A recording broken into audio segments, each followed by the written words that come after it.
Bismillah, alhamdulillah, wassalatu wassalamu ala rasulillah. Ahmad bin Harb. Ahmad bin Harb An-Nisaburi adalah seorang pertapa yang terkenal di Nisapur.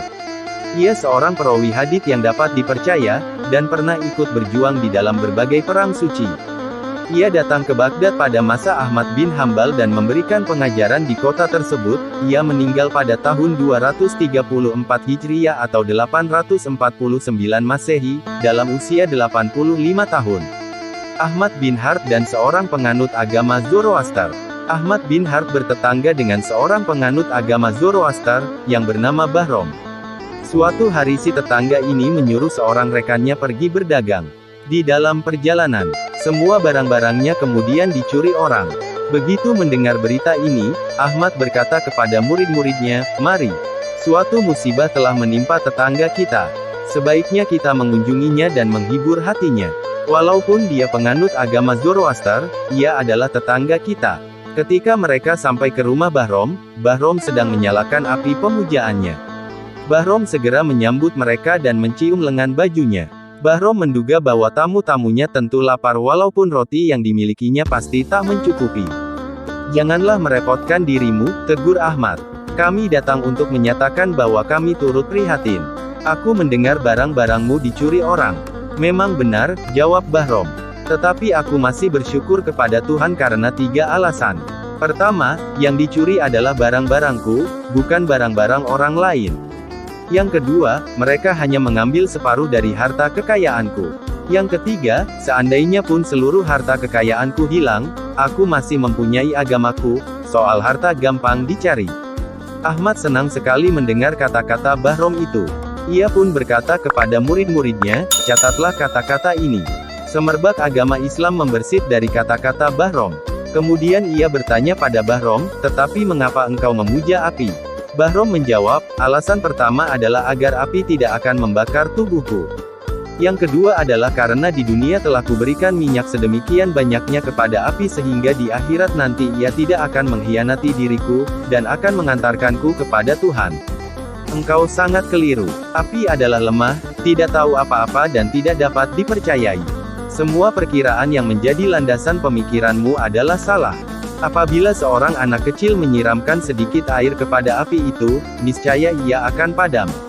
Sesuatu yang selemah itu, dapatkah mengantarkan engkau kepada Yang Maha Kuat? Sesuatu yang tidak berdaya menghindarkan lontaran segumpal tanah, dapatkah mengantarkan engkau kepada Tuhan? Lagi pula, sebagai bukti betapa kebodohan api itu, jika engkau menaburkan cendana dan sampah ke dalam api, niscaya kedua-duanya akan dibakarnya, sedang ia tidak tahu yang manakah yang lebih baik di antara keduanya.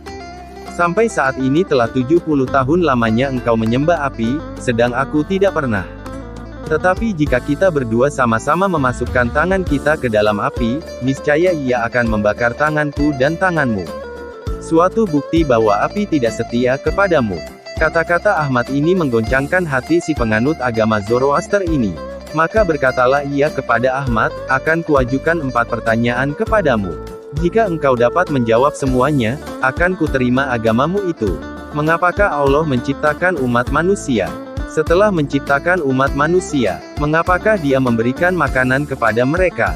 Mengapakah Dia mematikan manusia? Dan setelah mematikan mereka, mengapakah Dia membangkitkan mereka kembali? Allah menciptakan umat manusia agar mereka menjadi hamba-hambanya," jawab Ahmad.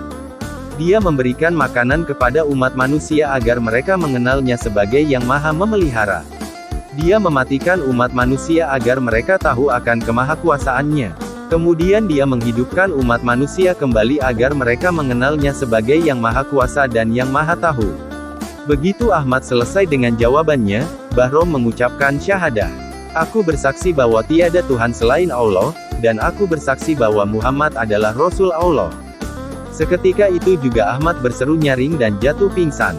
Tidak berapa lama kemudian ia sadar kembali dan murid-muridnya bertanya, "Mengapakah engkau sampai jatuh pingsan seperti itu?" Ketika Bahrom mengangkat tangannya dalam bersaksi itu, jawab Ahmad, sebuah seruan dari dalam lubuk hatiku yang terdalam berkata, "Ahmad, Bahrom adalah penganut agama Zoroaster selama 70 tahun tetapi akhirnya ia memberikan kesaksiannya. Engkau telah beriman selama 70 tahun, tetapi akhirnya apakah yang hendak engkau berikan?" Ahmad bin Harb dan Ahmad Saudagar. Di Nishapur tinggallah dua orang Ahmad, yang satu Ahmad bin Harb dan yang lainnya adalah Ahmad Saudagar.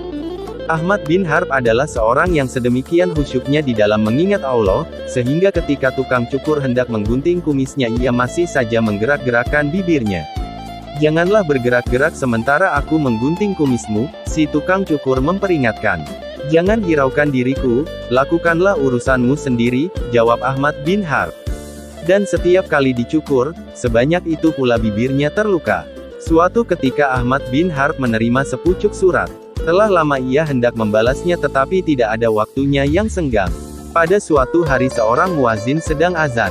Ketika si muazin sampai kepada seruan, "Marilah." Ahmad berkata kepada salah seorang sahabatnya, "Jawablah surat sahabatku ini. Katakan kepadanya, jangan mengirimiku surat lagi karena aku tidak mempunyai waktu untuk membalasnya. Katakan kepadanya, sibukkanlah dirimu dengan Allah." Cukup sekian. Lain halnya dengan Ahmad Saudagar yang sedemikian khusyuk dalam kecintaannya kepada kekayaan dunia, sehingga ketika pada suatu hari setelah menyuruh hamba perempuannya mempersiapkan makanan, dan setelah si hamba melaksanakan perintahnya itu, ia masih terus juga menghitung-hitung hingga malam tiba dan tertidur. Ketika keesokan paginya ia terbangun, ia memanggil hamba perempuannya itu dan menegur, "Kemarin engkau tidak mempersiapkan makanan untukku." "Telah kupersiapkan, tetapi Tuan sedemikian asyik dengan perhitungan-perhitungan." Untuk kedua kalinya si hamba memasak makanan dan menyajikan makanan itu di depan tuannya, tetapi sekali lagi tuannya tidak sempat mencicipi santapan itu. Untuk ketiga kalinya si hamba mempersiapkan makanan tetapi tuannya masih tidak mempunyai kesempatan untuk menikmatinya.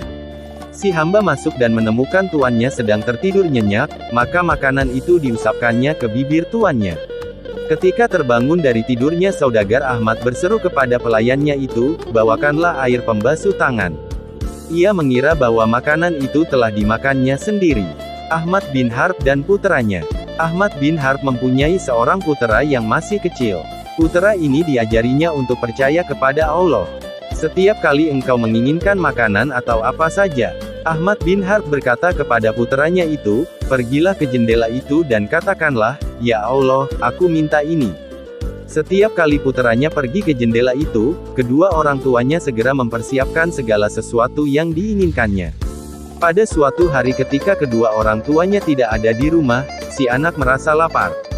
Seperti yang biasa dilakukannya, ia pun pergi ke jendela itu dan berkata, "Ya Allah, aku minta roti." Seketika itu juga diterimanyalah roti itu. Ketika kedua orang tuanya pulang, mereka menemukan si anak sedang duduk memakan roti. "Dari manakah engkau memperoleh roti ini?" mereka bertanya. "Dari Dia yang telah memberikan roti kepadaku setiap hari," jawabnya.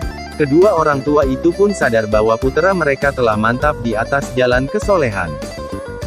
Kisah ini dikutip dari kitab Tazkiratul Aulia, disusun oleh Syekh Fariduddin Al-Attor. Gimana tanggapan Anda tentang kisah ini? Oh ya, jangan lupa subscribe dan ketuk loncengnya, agar bisa mengikuti kisah-kisah update terbaru. Mudah-mudahan dengan izin Allah bisa menghidupkan hati yang mati dan menumbuh suburkan semangat untuk ibadah. Amin ya Allah.